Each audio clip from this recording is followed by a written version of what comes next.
Pamirsa sejroning kewentenan Sediman Sane Ageng ngawinang saluran irigasi aring desa Lokapaksa Kecamatan Seririt nenten sida ngicanen toya dawag dasan warsa sane janten mawasana ring hektaran carik kramo irika.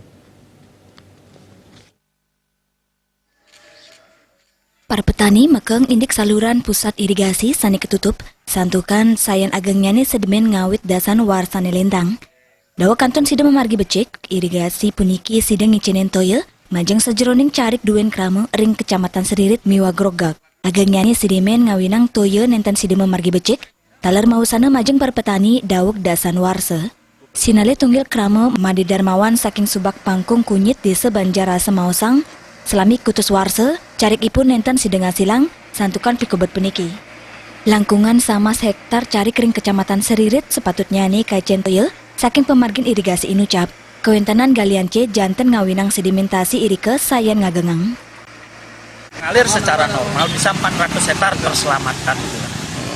Dan kami pun meminta kepada birokrasi kepemerintahan untuk di daerah Banjarasem sama Umanyar ini kan banyak galian. Galian itu juga sangat mengganggu bagi kami. Karena apa? Terjadilah sedimen terus. Karena berapa kali kami meminta bantuan kepada yang mempunyai galian, tidak ada tanggapan, Pak.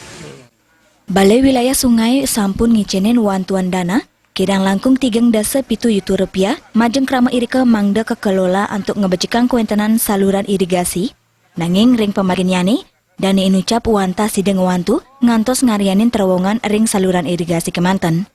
Selanturnya nih, saking pemerintah Kabupaten Buleleng, teler sampun maut sahe, ngeruru pemargi indik pikubat inucap melarapan untuk ngicenin wantuan alat berat. Keluar dana cuma 370 juta, swakelola masyarakat untuk hanya terowongan saja. Bisa selesai oleh masyarakat dengan nilai itu. Tapi dari terowongan menuju subak yang memerlukan air ini panjangnya 4 kilo. Itu sedimentasinya sekitar 1 meter lebih. 1 sampai 1,2 meter, sepanjang 4 kilo. Kalau kita kerjakan dengan alat berat itu butuh waktu sekitar 3 bulan. Ini yang belum disentuh, sehingga mubasir, jalur ini mubasir, terowongannya mubasir. Terowongan ini sudah digali oleh masyarakat, tidak bisa pakai alat berat manual. Nah, ini ada ribuan orang yang tergantung dengan sungai ini, air itu ada 400 hektar tanah. Katar kayang kebuatan gala 3 bulan untuk ngeruk kuentenan sedimentasi saking saluran irigasi inucap. Komang Yuda Bali TV.